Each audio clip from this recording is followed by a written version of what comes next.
அன்பு நண்பர்களுக்கு ஹரியின் அன்பு வணக்கங்கள். வணக்கம் நண்பர்களே. நம்ம இன்னைக்கு பார்க்க போகிறது பார்த்தீங்கன்னா வாட்டர்மெலன், அதாவது கோசாக்கா தர்பூசணி அப்படின்னு சொல்லக்கூடிய வாட்டர்மெலன் பற்றி தான் நம்ம பார்க்க போகிறோம். இதில் வரக்கூடிய நோய்களை எவ்வாறு நம்ம கட்டுப்படுத்தலாம், இல்லை வராமல் எவ்வாறு தடுக்கலாம் அப்படிங்கிறத பற்றி நம்ம இன்னைக்கு பார்க்கலாம். ஏன்னா இப்போ பரவலாக எல்லா பக்கமும் வெயில் காலம் ஆரம்பிச்சிருச்சு. தர்பூசணி வந்து நிறைய பயிரிட்டு இருக்காங்க. இப்போ பார்த்தீங்கன்னா முக்கியமாக அதில் வரக்கூடிய நோயின்னு அப்படி எடுத்துக்கிட்டிங்கன்னா டவுனி முள்ளு, பவுடர் முள்ளு, அடிசாம்பல் நோய் அதிகமாக வரக்கூடிய வாய்ப்புகள் இருக்குது. அடுத்து வந்து பார்த்தீங்கன்னா ஆந்த்ரக்னோஸ் அப்படிங்கிற இலை புள்ளி வரக்கூடிய வாய்ப்புகள் இருக்குது. அடுத்து வந்து பார்த்தீங்கன்னா ஃபியூசேரியம் வில்ட்டு வரும், வாடல் வருங்க. அடுத்து வந்து பார்த்தீங்கன்னா முக்கியமாக தண்டு வெடிப்பு, ஓகேங்களா, அதாவது ஸ்டெம் பிளைட் வருங்க, சரிங்களா. தண்டு லைட்டாக வெடித்து அதுவே வந்து வாடலாகவே மாறிடும். கம்மி ஸ்டெம் பிளைட்டுன்னு சொல்லுவாங்க, சரிங்களா. இதுதான் மேஜராக வரக்கூடிய நோய். முக்கியமாக லாஸ்ட்டாக சொன்ன அந்த தண்டு வெடித்து அதில் வந்து நீர் மாதிரி வடியும். அது வந்து இமிடியேட்டாக மொத்த செடியும் காஞ்சி போயிடும். இது ஒரு பெரிய ப்ராப்ளம். இதெல்லாம் நம்ம வராமல் எப்படி தடுக்க முடியும் அப்படின்னு பார்த்தீங்கன்னா, இப்போது நாங்கள் மேஜராக இப்போ வந்து சொட்டு நீருக்குள்ளே கொண்டு வந்துட்டாங்க எல்லா ஃபார்மருமே தர்பூசணியை.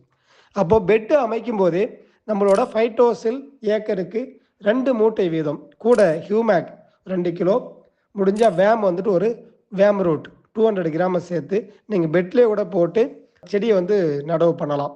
அடுத்து நாங்கள் நடவு பண்ணிட்டோம், ஒரு 10-15 நாள் ஆயிடுச்சு, கொடி ஓடிட்டு இருக்கு அப்படின்னு பார்த்தீங்கன்னா, அந்த நேரங்கள்லையும் இந்த ஃபைட்டோசில் ஏக்கருக்கு 2 மூட்டை, கூட 2 கிலோ ஹியூமேக், வேம் ரூட் வந்துட்டு ஒரு 200 கிராம், இதை வந்துட்டு நீங்கள் பேரரில் தண்ணியில் கரைச்சி ஒவ்வொரு செடிக்கும் நீங்கள் ஹோல்ஸ் இருக்கும் அதில் வந்து ட்ரன்ச் பண்ணலாம், ஊற்றலாம், சரிங்களா. அப்படி ஊற்றுனீங்கன்னா இமிடியட் எஃபெக்ட் கிடைக்கும். உங்களுக்கு இந்த நோய்கள் ஒரு 50% வராமல் தடுக்கும். எப்பயும் வழக்கம் போல் சொல்கிறது தான், இதில் சிலிக்கான் கண்டென்ட் இருக்கிறதால உங்களுக்கு ஒரு ஷீல்டு மாதிரி ஃபார்ம் ஆகும். நல்ல விகர் பிளான்ட் வருங்க, வேர் வளர்ச்சி ரொம்ப நல்லா இருக்கும். அப்போது செடிகள் வந்து ஈஸியாக பாதிக்கப்படாது. ஓகே, அடுத்தது பார்த்தீங்கன்னா இது வந்துடுச்சிங்க, என்ன பண்ணலாம் அப்படின்னு பார்த்தீங்கன்னா, டவுனி மில்டியோ, பவுடர் மில்டியோ, ஓகேங்களா, இல்லை அந்த ஸ்டெம் பிளைட்டோ வந்துடுச்சு அப்படின்னா நீங்கள் 10 லிட்டர் தண்ணிக்கு 50 மில்லி ஃபைட்டோ பாஸ், கூட மாஸ்க் வந்துட்டு ஒரு 25லேருந்து 30 கிராம், ஸ்டெப்டோசைக்ளின் 2 கிராமை லைட்டாக வெது வெதுப்பான சுடிநீரில் கலந்து இது கூட கலந்துக்கணும். அதனோட ஃபைட்டோசில் எஸ்பி வந்துட்டு ஒரு 50 கிராம் கலந்துக்கோங்க. கூட ஒரு நல்ல டானிக், உதாரணத்துக்கு பார்த்தீங்கன்னா அவதாரோ 50 மில்லி கலந்து நீங்கள் ஒரு 15-20 நாள்லேயே வந்து ஸ்ப்ரே பண்ணலாங்க. இப்படி ஸ்ப்ரே பண்ணும்போது வராமலும் தடுக்கும், வந்தாலும் கண்ட்ரோல் பண்ணும்.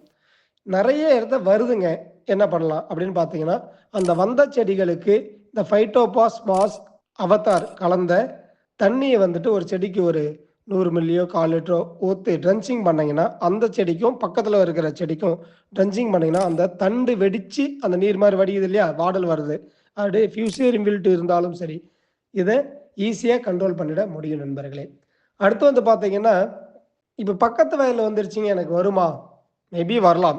அதுக்கு நான் என்ன பண்ணணும் அப்படின்னு பார்த்தீங்கன்னா, இதே மருந்துகளை வந்து நீங்கள் வந்து ஒரு 10 நாளைக்கு ஒரு முறை ஸ்ப்ரே பண்ணிகிட்டு இருக்கும்போது வராமல் தடுக்க முடியும், வந்தாலும் கண்ட்ரோல் ஆகிடும்.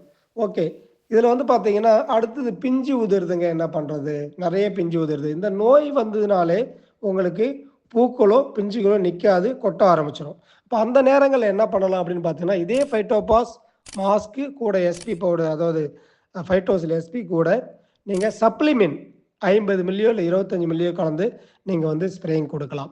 ஓகே, இதில் ட்ரிப்பிளில் கொடுக்குற மாதிரி எதனா இருக்கா உங்ககிட்ட அப்படின்னு அடுத்த கேள்வி வருதுங்க. இந்த அவதார் 5 லிட்டர் பேக்கிங்கில் வரும், ட்ரிப்பிளில் கொடுக்கலாம். நம்மளோட ஹியூமேக்கை வந்து நீங்கள் ட்ரிப்பிளில் கொடுக்கலாம். நம்மளுடைய ஃபைட்டோசில் எஸ்பி வந்துட்டு நீங்கள் ட்ரிப்பிளில் கொடுக்கலாம், ஏக்கருக்கு 3 கிலோலேருந்து 4 கிலோ வீதம் ட்ரிப்பிளில் கொடுக்கலாம். அடுத்து வந்து பார்த்தீங்கன்னா ஃபெர்டிகம் இருக்குது, அது ஏக்கருக்கு 5 லிட்டர் வீதம் ட்ரிப்பில் கொடுக்கலாம். காய் சைஸை நீங்கள் வந்து டெய்லி கூட எடை போட்டு பார்க்கலாம், உங்களுக்கு நல்ல காய் சைஸ் வரும். இந்த ஃபெர்டிகம் ஃபைட்டோசில்லாம் கொடுக்கும்போது உங்களுக்கு வந்து நல்ல கலர் வருங்க, காய் நல்ல ரெட்டிஷ் கலர் வரும், ஓகேங்களா, உங்களுக்கு நல்ல டேஸ்ட் வரும். முக்கியமாக இது பச்சையாக உண்ணக்கூடிய ஒரு பழம் அப்படிங்கிறதால முடிஞ்ச வரையும் கெமிக்கலை தவிர்த்து ஆர்கானிக் முறையில் நீங்கள் வந்து பயிர் செய்யும்போது மற்றவங்களுக்கும் நல்லது பண்ணுறீங்க. நல்ல வெயிட் வரணும் அப்படின்னு பார்த்தீங்கன்னா அந்த ஃபைட்டோசில் ரெகுலராக ஸ்ப்ரே பண்ணுங்க. அடுத்து வந்து பார்த்தீங்கன்னா எமரால்டு, அதை வந்துட்டு 2 கிராம் அளவுக்கு எந்த மருந்துகளோட வேணாலும் சேர்த்து அடித்தாலும் நல்லா காய் சைஸ் நல்லா வரும், நல்ல கொடி ஓடும். சரிங்களா? அடுத்து வந்து பார்த்தீங்கன்னா, ஃப்ளவரிங் வந்து சீக்கிரமா ட்ராப் ஆகாது. போலன் நல்லா கிடைக்கும். அடுத்து வந்து பார்த்தீங்கன்னா, நல்ல கலரும் கொடுக்கும். இத வந்துட்டு ஒரு 20 நாளைக்கு ஒரு முறை ஒரு 2 ஸ்ப்ரே கொடுத்தீங்கன்னா, கண்டிப்பா ஒரு நல்ல ஒரு ரிசல்ட்ட நீங்க எதிர்பார்க்க முடியும் நண்பர்களே. வேறு ஏதேனும் சந்தேகங்கள் இருந்தால் எங்களோடு தொடர்பு இருங்கள். நன்றி நண்பர்களே.